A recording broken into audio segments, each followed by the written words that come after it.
So today's session is federal award management. I'm going to talk a lot about setting up systems for compliance, including reporting and tracking costs. I'm going to go through some typical federal award terms and conditions, and then review steps and roles needed to manage a public award loan.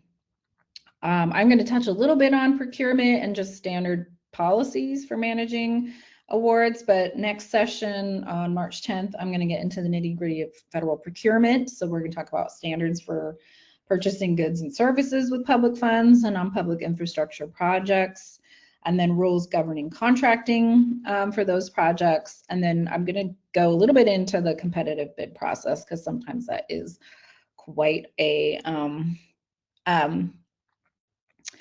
nobody trains you on that until you have to do it. So it tends to be a very intimidating process. Next slide, please. So today's agenda, like Kathleen said, this is a pretty dense topic and therefore a dense presentation. We typically do try and leave time for questions, but in the likelihood that we go to the end of the hour, please do come to the March 24th office hours following that procurement session, and we can get really into questions. You can also email your questions to us. Our emails are on the final slide, so we can answer questions offline too. But I'm going to talk a little bit about setting up your award for success. Again, go through typical award terms and conditions, and then internal policies and procedures that are often required by federal loan and grant programs. Financial management as the key to successful grant management. I'll talk a little bit about procurement and public works projects. Grant reporting, including making changes to a grant agreement, and then end with some resources and trainings. Next slide. So setting up your award. This may sound fairly obvious, but no two awards are the same. Some things related to federal funding will be consistent. So I'm going to be covering some standard requirements and steps in this session. And I will say that the material sharing does skew towards EPA requirements, since the majority of small water system funding does come out of EPA, and it's the agency I'm most familiar with.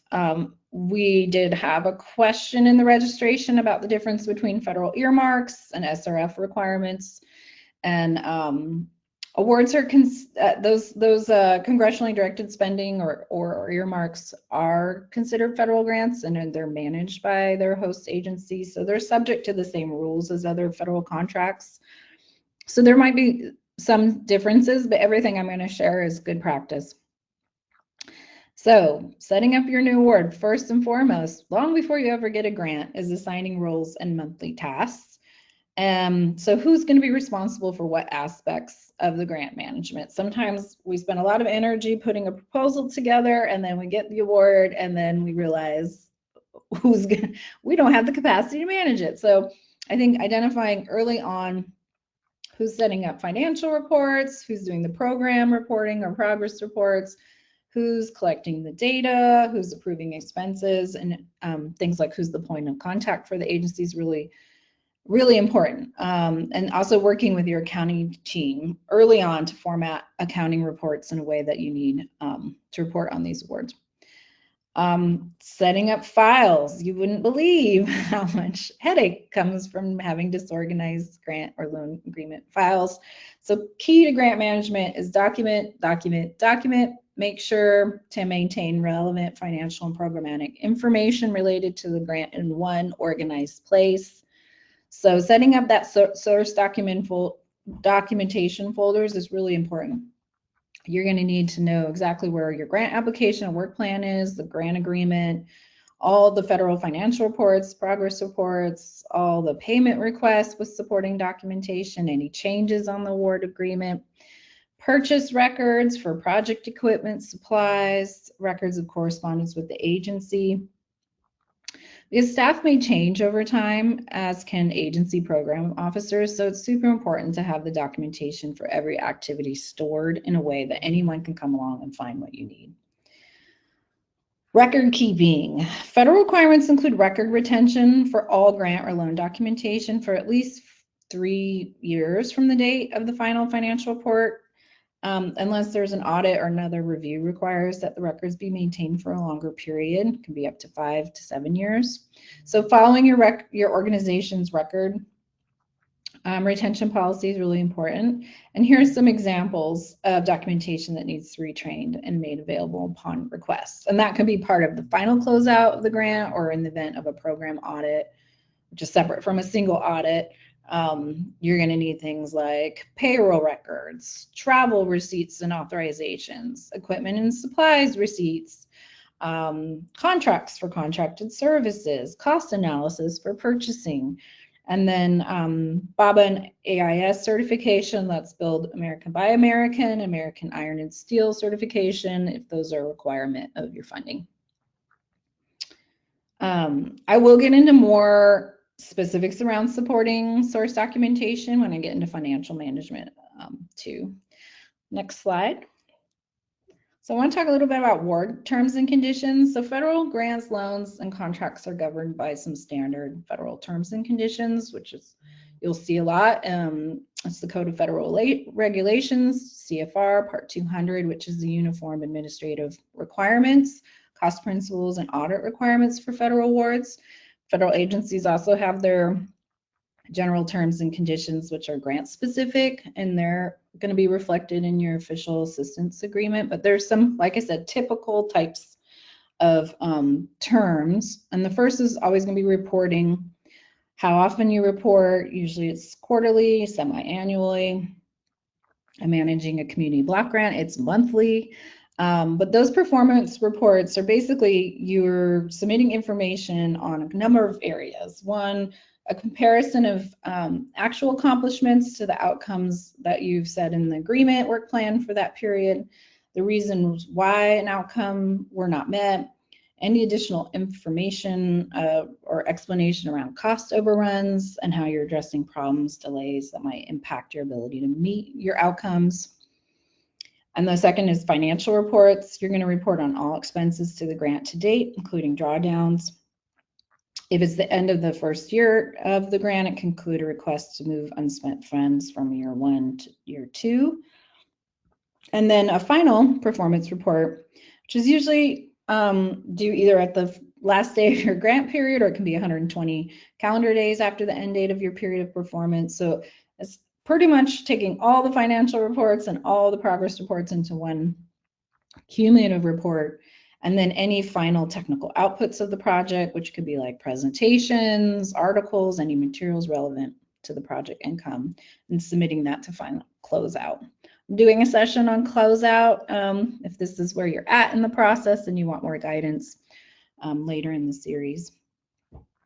Another typical requirement is cybersecurity, which I'm seeing more and more in grant agreements. So recipient agrees that when collecting and managing environmental data, that they follow all state or tribal law related to cybersecurity requirements. So this really has to do with ensuring any connections between your network or information system and a federal agency's network are secure. So if you're transferring data, some of you might be familiar with the Environmental Information Exchange Network or EPA's Central Data Exchange. That's really if you're generating environmental measurement data and sending it to the agency. Which gets me to QAPs. Quality Assurance Project Plans applies to all agreements involving collecting environmental information. So if your entity already has a previously EPA approved QAP, you can submit that or develop a new QAP. And so that has to be done within the first 60 days after the grant starts, or no more than 90 days after the grant period, and before you start collecting any environmental information. It's really if you're going to be using that environmental data to make decisions or inform the public, and it's really just to manage the quality based on the intended use. Those do have to be approved at least annually. So again, assigning someone to be managing those. And then typical award terms and conditions also include having established internal policies, which if you go to the next slide, recipients should have some specific established policies, some of which I've already mentioned, including procurement and record retention. But all federal grants and SRF loans include what's referred to as cross-cutting requirements, meaning they apply across all federal agencies and vertically to any entity. So it could be state, local government, or private entities receiving federal financial system. And there's some key categories of those policies. First is like environmental authorities. So those include compliance with NEPA, Endangered Species Act, Clean Air Act, Historic Preservation Act. They often require assessments, biological evaluations, basically to mitigate any impacts of your project. And then another cross-cutter requirement has to do with social policy and non-discrimination, which basically mandates that prohibit discrimination based on race, national origin, religion, sex, age, or disability in any program receiving federal funds. And that applies both to the grantee and its subrecipient. So sometimes non-discrimination mandates are included in subcontracts and subawards to ensure that your subs are also not discriminating in the way that they provide services. And then there are economic and administrative requirements. These include compliance with the uniform administrative requirements that I mentioned to CFR 200. Those also include single audit requirements. So any entity receiving $1 million or more in federal funding in a fiscal year submit a single audit and post it to the Federal Clearinghouse annually. That also flows down to subs. If you are contracting someone for $1 million and they're billing more than $1 million in a year, they also need to do a single audit.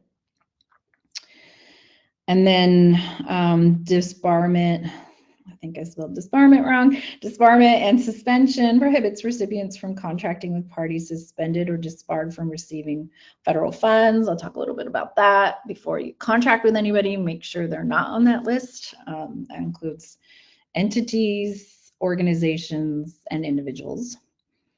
And then obviously the entities receiving federal funds follow federal procurement standards, and that your procurement policy includes that all goods and services be sought in a manner providing full and open competition, that you're not imposing preferences or undue restrictions, that you're utilizing disadvantaged business entities, that you're purchasing sustainably sourced materials, etc. I'll talk a little bit more about procurement and what your procurement policy should include in another slide.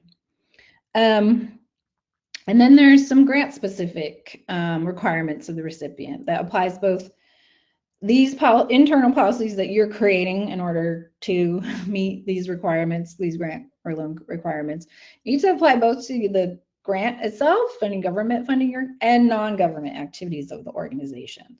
So that includes conflict of interest, which you need to disclose, that if any activities which funding sought pose a conflict of interest, that you both manage, reduce, or eliminate it and disclose it.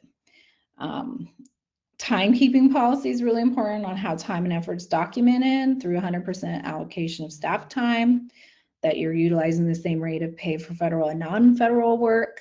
It's a major audit finding if you're charging more to federal grants than non-federal sources. How you're allocating fringe and PTO, what's your policy on overtime? These are all really important documents to have internal to your organization when you receive or go after federal funds. Record keeping, I mentioned document retention, so typically 3 to 5 years from the start or close of a grant, maybe longer for payroll records. Whistleblower policy. Now I'm seeing grant agreements that you need to notify all employees working under federal grants of your whistleblower policy annually. So providing that policy, which basically is that an employee or a contractor, if they in good faith believe that they see any unethical or questionable activity, that they can report it and that there not be retaliation. And then you'll expect it to have financial internal controls. For EPA, that's a 6600-01 policy, which really basically details and documents a lot of what I just shared, but your accounting procedures and all the things above, timekeeping, establishing allowable and unallowable expenses, also how you're managing assets and equipment, investments, who's approving what. So if you go to the next slide, I want to get a little bit more into those internal controls. Oh, and just to note, it's not on the slide, but some SRF loan requirements beyond that includes like borrowers must generate sufficient revenue to cover operations, maintenance, and debt. And so this includes setting up debt service reserve accounts within the first 5 years. And borrowers must also develop a fiscal sustainability plan as part of their SRF application. And that means that you're demonstrating you're maintaining and following that plan. Are you doing repairs and replacements? Are you generating enough revenue for all the things that you need to do to continue to maintain the infrastructure that the loan is covering? So those are other requirements specific to SRF. So financial management, making sure your accounting procedures and reporting need to include the level of detail for everyone to track expenses and approvals and support invoicing is really key. Any internal control document that you're providing a federal agency needs to include a number of very specific things, including separation of duties, who has oversight and approval of agreements, expenses, contract payments, drawing down funds. Also, well, obviously those shouldn't be the same people. There should be multiple layers, people approving expenses and payments. And then you're required to do segregation of funds within your accounting system. So funds shouldn't be commingled with other funding sources or used for other purposes that aren't grant or loan specific. Also, your internal controls should address treatment of program income. So federal awards have limits on how much interest is allowable to be retained by the organization. It's really low, like less than 1,000, but generally less than 500 over the course of the program. And then, your treatment of program income also needs to include how program income from revenue activities is treated. Basically, it should be used to reduce the amount reimbursed by the agency. So for revenue or loan repayments, this can also be used as match requirements for SRF, such as user fees or other federal sources that can apply as match. Most federal grants can't be matched to other federal grants. There's some exceptions that I've seen with FEMA hazard mitigation funds and USDA rural development funds, but most of the time you can't match federal to federal. I could do a whole session on cost match. I'll stop myself. Also, your internal controls should include who's maintaining your entity registrations and reporting on subawards. So I talked a little bit about, I think in the second session on SAM.gov registration and subaward reporting. Suffice it to say, don't let your SAM.gov registration expire. Having an active entity registration is required for receiving any kind of federal funds. And then often internal controls also encompass implementing your timekeeping policy, so how personnel costs are allocated. And then as always, your internal controls must include federal guidance on spending public funding, which is always going to include these things in yellow next to the studious unicorn. They have to be allowable. Costs are necessary for the performance of the grant, and they're consistent with your policies, and they apply to both grant activities and non-grant activities. But basically the rule of thumb, if it's in your budget, it's okay. If it's not in your budget, it's not okay. Costs have to be reasonable, and how the federal code explains reasonable it does not exceed what would be incurred by a prudent person under the circumstances. So if you need one tractor to do the job, but you buy 3, that would be considered not reasonable. It needs to be allocable. All goods and services involved are charged to the cost objective that's in the budget. It needs to be necessary for the performance of the federal award. Again, that's based on independent and defensible judgment. So having separation of duties and oversight is really important. And then adequately documented. So next slide. I'll talk a little bit about documentation. This is for you all as a resource. I'm not going to talk through it, but this is a source documentation cheat sheet. So required by 2 CFR 200, costs incurred under grant must be supported by source documentation, such as invoice receipts, bills, online transaction confirmations, selection memos for procurement, And also for each one of these, proof of payment, check or bank statement may be required. Sometimes a funder will ask for this level of documentation based on the type of expenses that you're invoicing for every invoice, or at the end, or in an audit. So just have it. Like I said, documentation, documentation, documentation. So this is a little cheat sheet for you all to see the type of expense and the type of documentation that you would need to retain. Next slide. Yay, invoicing grants. So as you know, almost all grants and some loans are reimbursements. So here's some best practices for getting that money back. You are almost always invoicing in arrears. Don't invoice for something you haven't expended. So there are some exceptions, of course, like APA and many agencies use the system for automated system for award payments, ASAP, which you can draw down funds that you are going to use within 5 business days. So if you've got a contractor you need to get paid, or payroll you need to process, you can pull down those funds, request those funds, and use those funds immediately, pretty much. I always tell clients to invoice as frequently as possible.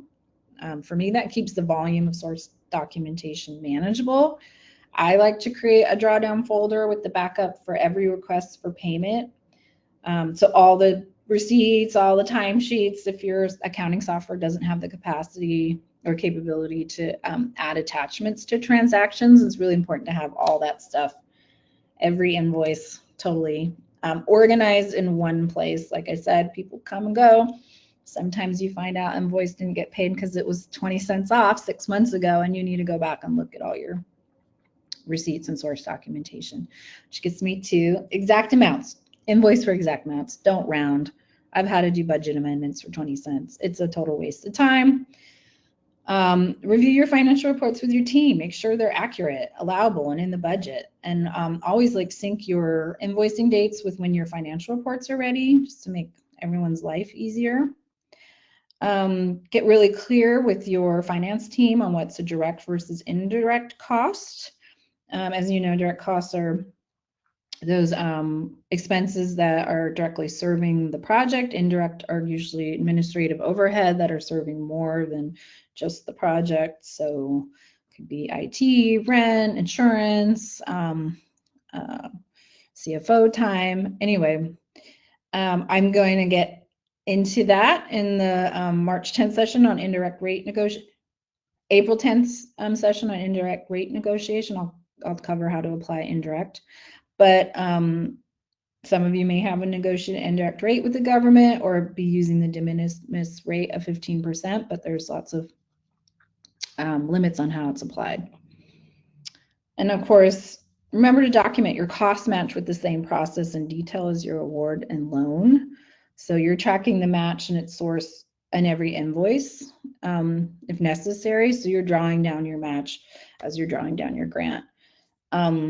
SRFs generally don't require a match from the recipient. Of course, the state has to match 20% to federal, but many of you may be thinking about layering funding with programs that do require match.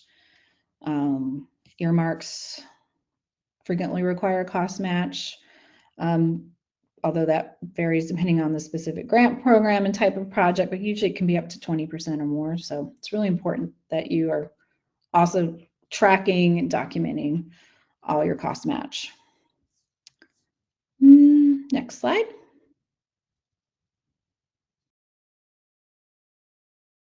Procurement. Remember that you're following your internal procurement policy and the federal guidelines, which sometimes are not that prescriptive. They're not always black and white. They're guidelines. So how you implement them is up to your entity. But there are some processes that need to be followed, such as the uniform guideline designation of procurement thresholds. So the procurement process is based on the amount.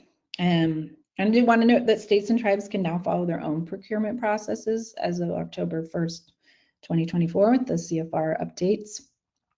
But OMB requires these thresholds that you follow certain procurement guidelines. So for a micro purchase, which is 10,000 or less, you can make those without competition, provided that you're distributing purchases equally among qualified suppliers and not just buying 10,000 of something every time from the same place, to the extent that's practicable, and that the prices are reasonable. So again, up to your own judgment.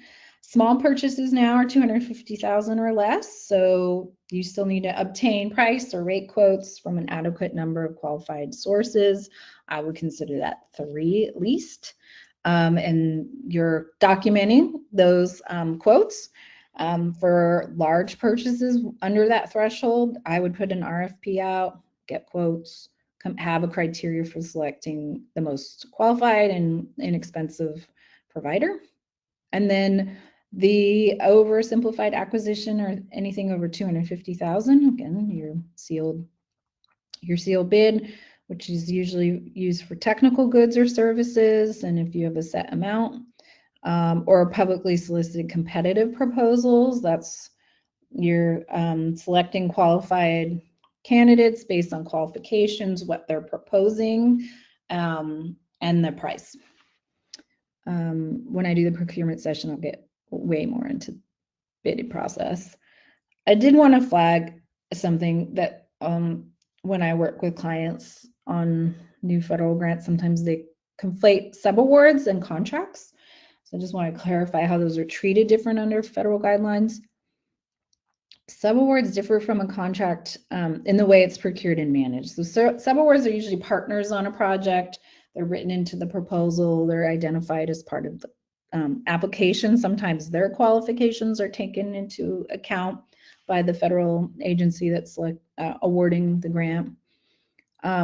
They don't follow procurement process. They're a partner on the grant and they're fulfilling programmatic goals. They're even informing the project design.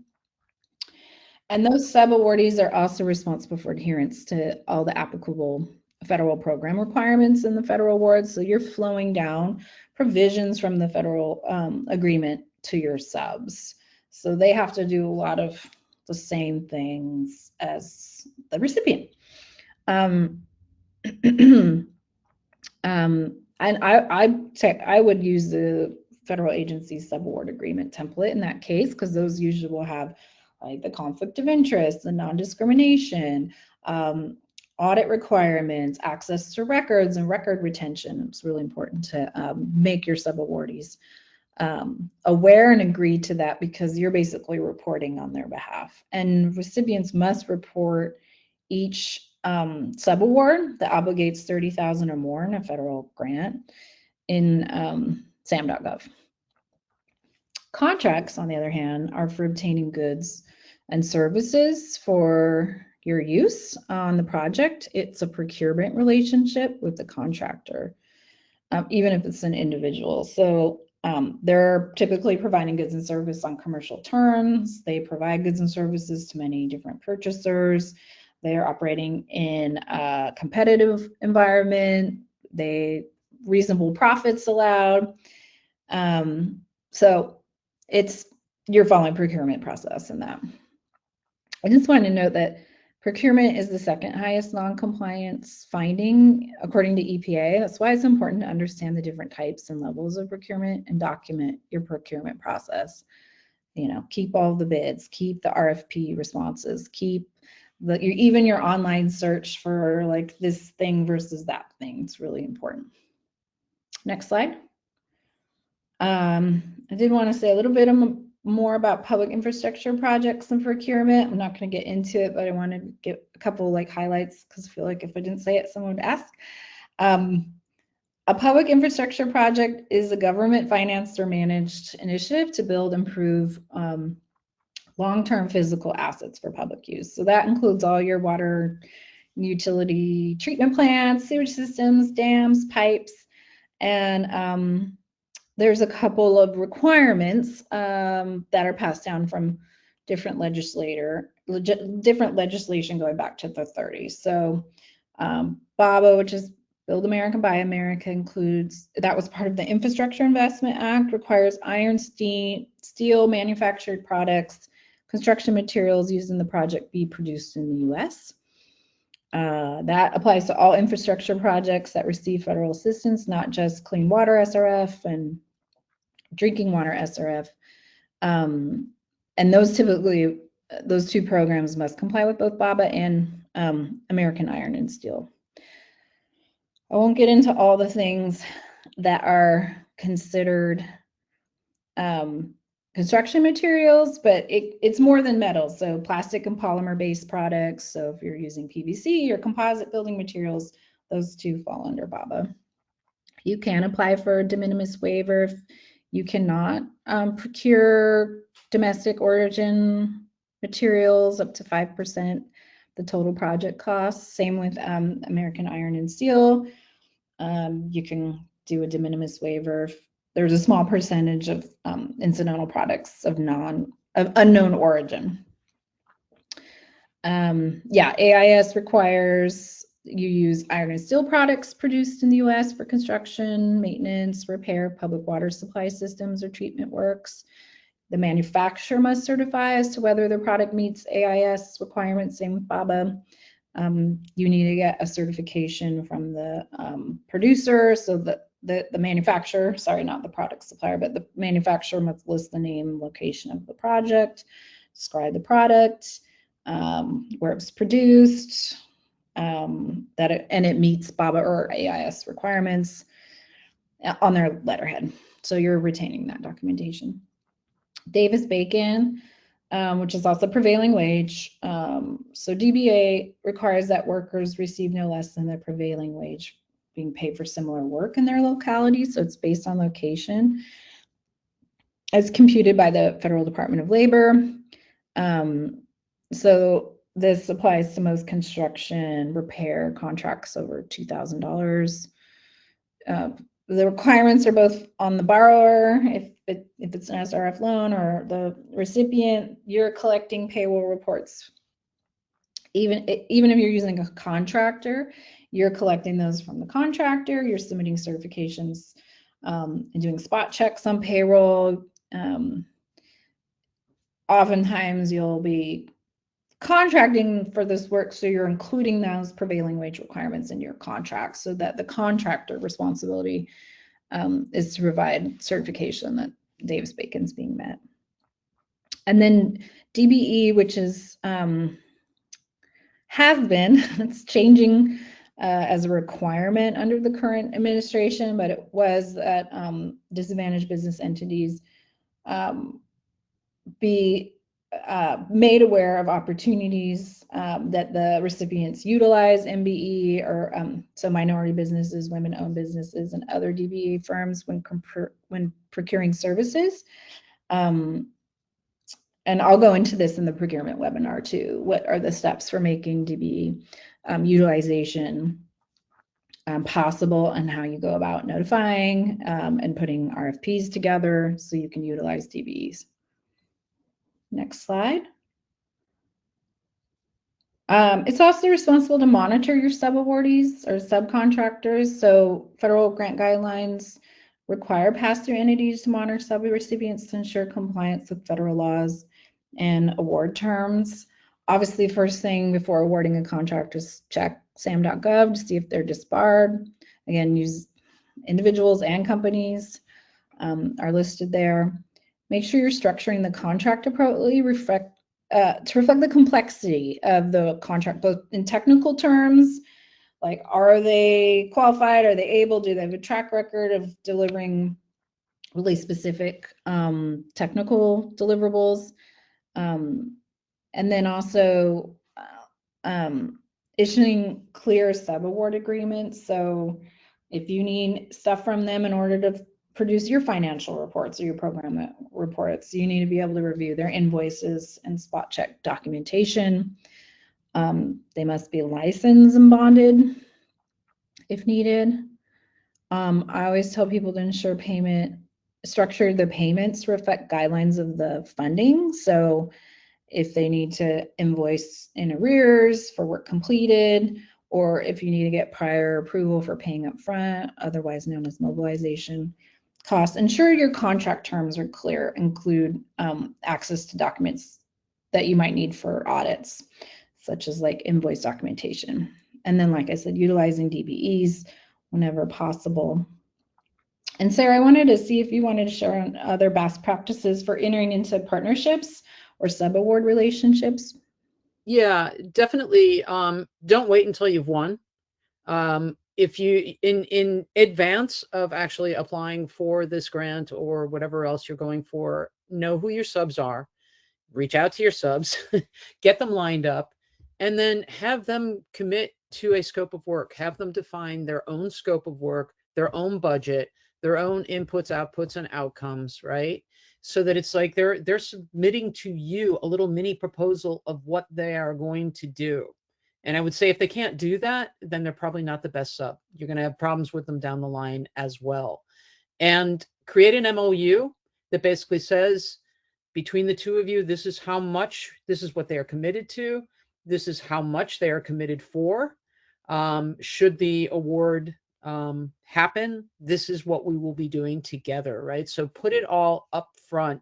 Don't wait. And honestly, it's very, very telling if your subcontractor can't get it together to help you with the proposal, to define specifically what they are going to do and for how much they're going to do it, and what that outcome will be.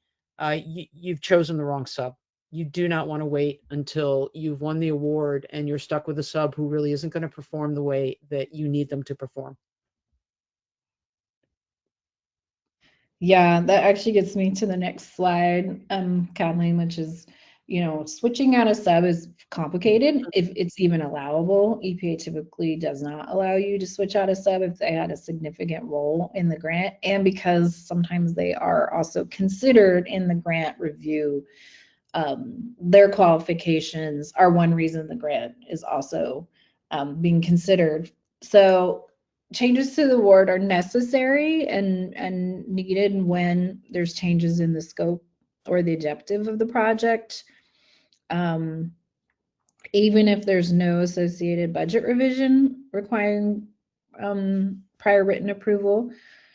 If the cumulative amount of the funding transfers from direct budget categories from one category to another that exceeds 10% of the total budget, you need to do a budget amendment. If there's changes in key personnel specified in the application or the federal award.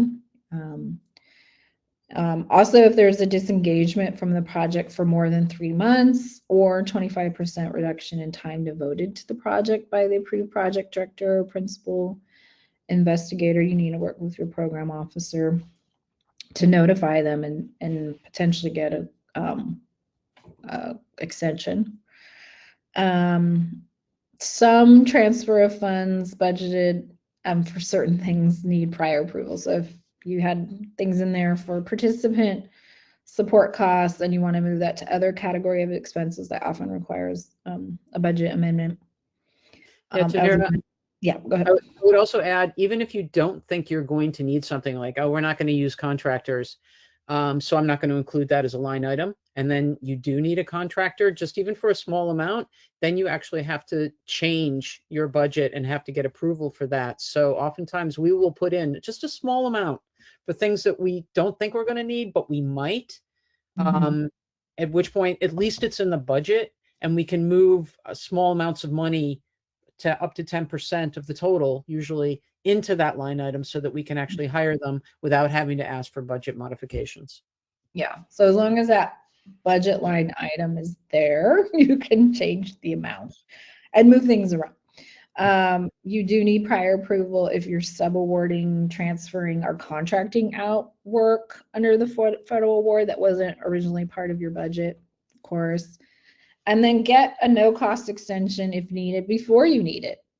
They often are required 120 days before the end of your grant, so there's no budget amendment. It's just a no-cost extension. You want to be able to complete your project, be able to report on it, and submit a final report. And if that means 3 more months, then it means 3 more months. So I'm going to add one more thing here. A new gotcha. for at least one of the USDA proposals that we have gone for a new element in it in terms of points, because you always have points that you can get with a grant application. They're deducting points for having gotten a no-cost extension within the last 3 years. Mm-hmm. So think hard about asking for that no-cost extension, because it could hurt you in the next year. Thanks, Sarah. Yeah. Next slide. Things to avoid. So kind of a summary of everything I've already said. Do get pre-approval for changes. Do reread your terms and conditions regularly. There's things in those 50 to 80 page agreements that just don't get, they're not relevant at the time of the beginning, but they become relevant over time. So do keep rereading your terms and conditions over the life of the award or loan. Keep organized files and document your processes. Set calendar reminders. Very important, especially if you have multiple programs that you're managing that have different reporting deadlines. Separate duties, obviously. Don't have the same people doing everything. Get pro bono technical assistance and training. Yay! I'll talk a little bit more about that. Nobody comes into this federal grant management with all the answers, and things are always changing, and there's always updates. So do make the time and do budget for personnel time to get training on federal award requirements and loan requirements. Track all your time, capture all your personnel costs. I think it's the number one thing I noticed with new grantees is that they are underestimating the amount of time to oversee and manage these grants. In fact, they're probably losing money over time for unallowable costs associated with the amount of admin related to these grants. So putting together invoices, reviewing financial statements, putting out contractor bids, writing RFPs, those are all direct costs you should be writing into your grant when you estimate your time for your proposal. I always say add 20% to staff time to manage the award. Don't have someone doing all the tasks. Like I said, staff turnover is real. And we're valuable people, so having as many people supporting those who are managing the grant is really important. Spend funding on things. Don't spend things on. Don't spend money on things not in your budget. Okay. Because a lot of people think, well, we'll fit it in somewhere. We'll just call it something else, or we'll find somewhere in the budget, and that rarely goes well. Obviously, don't contract with friends and family. Follow your procurement process. Don't have contractors prepare RFPs and then bid on them. That's a conflict of interest. I see it all the time where people have contractors help support putting the application together and then assume they can hire them, but that's considered a conflict of interest in the competitive bid process. Don't go inactive and not communicate with your funding agency program officers. If in doubt, do ask. Don't obviously request funds if not spent. Don't miss deadlines for reporting, which is actually the number one non-compliance issue for EPA grants, are people not reporting. Next slide. So hopefully this wasn't overwhelming and daunting, but I did want to provide folks some deeper dives on grant management trainings and on specific grant requirements. So EPA has grants management trainings that now is required for EPA grant recipients. It's a 6-module online course for applicants and recipients covering the entire grant process. It's really pretty decent. The National Non-Point Source Pollution Control Program has what they call basic training. It's a 2-hour course providing an overview of Section 319, it's Clean Water Act, Section 319 requirements. The tribal NPS resources, these are dedicated guides and training for tribal staff, including watershed management, and then EPA grants webinars. These are periodic updates on grant policies and requirements, different than their grant management training. There's been a lot of EPA updates over the last year for those of you who've been holding those grants. EPA, Clean Water, SRF webinars. So they're just now, they're varying experts on different issues related to clean water funding.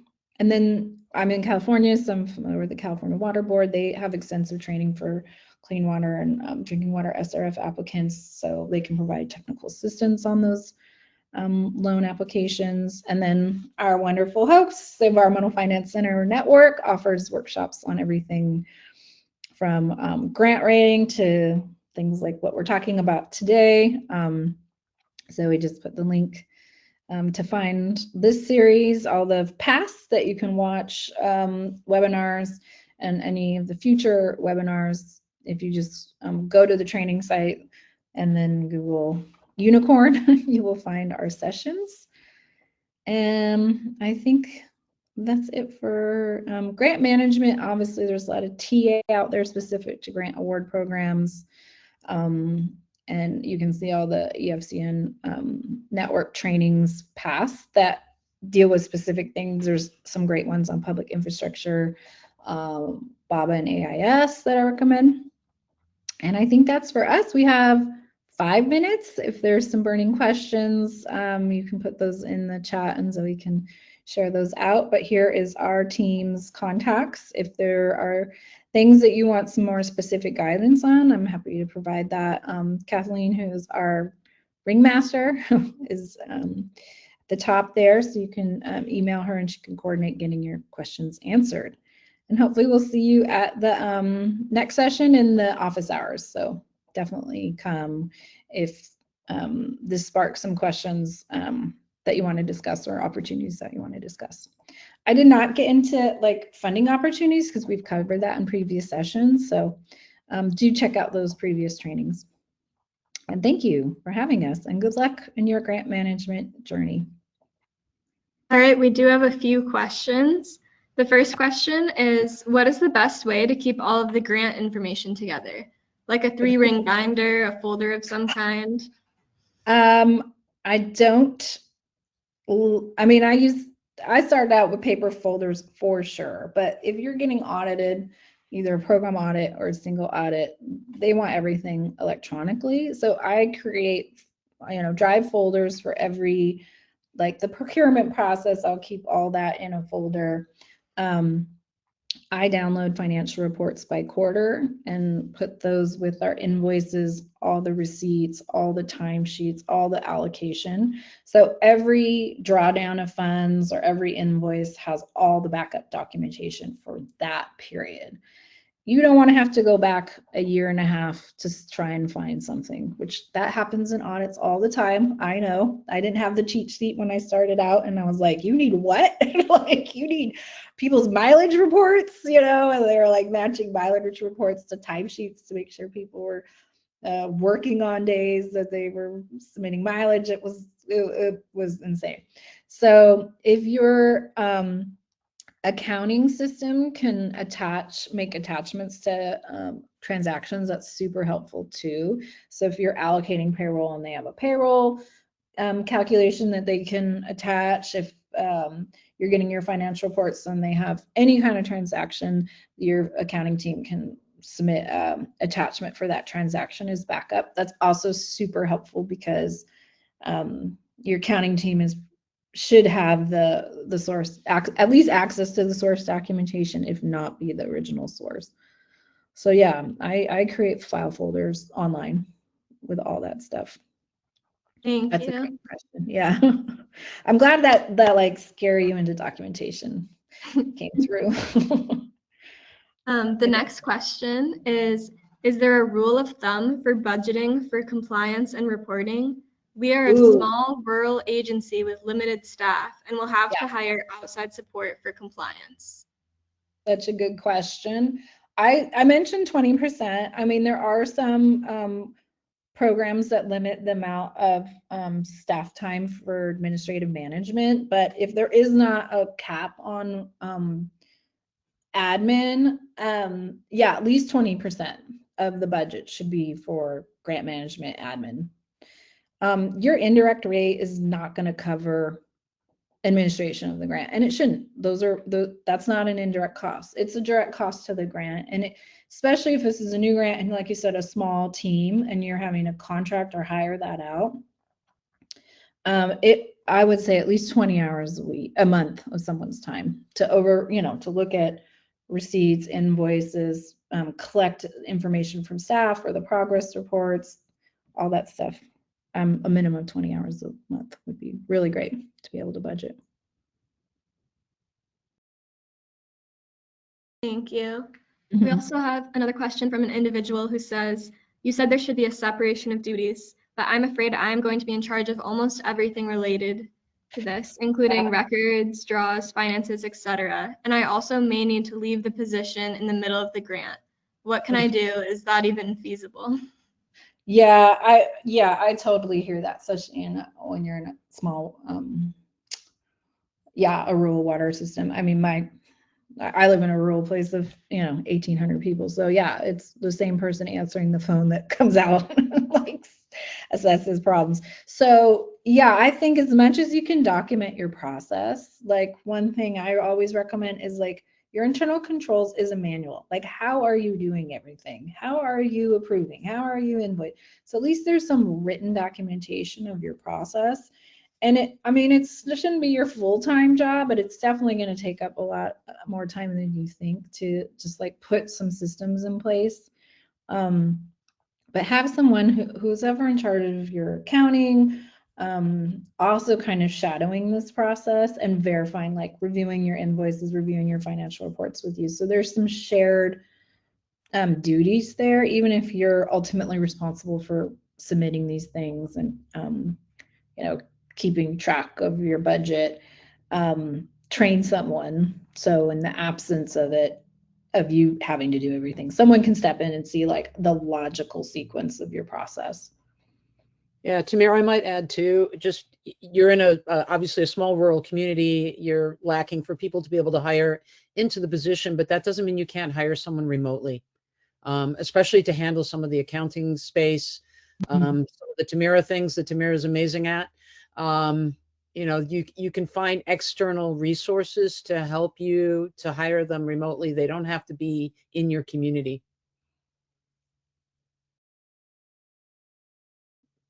Yeah, great questions. I know we're at time. Again, do reach out. I'm happy to be a resource. I know there's so much pro bono out there. EFCN can also help design maybe even internal controls process, invoice templates. They're really familiar with the different programs out there and the requirements for managing these types of funds. So thank you. Thank you. And a huge thank you to Sarah, Tamira, and Kathleen for sharing their expertise with us today. Following this webinar, you will receive a follow-up email with the slides from today and a link to the recording. We also ask that you complete the webinar evaluation following the webinar, so you can let us know your thoughts on today's session, as this helps us plan future webinars on topics important to you. If we didn't get to your question, feel free to reach out to today's presenters or bring them to our next office hours session on March 24th. Thank you again, and we hope to see you again at future EFCN events. Have a great day. Thank you.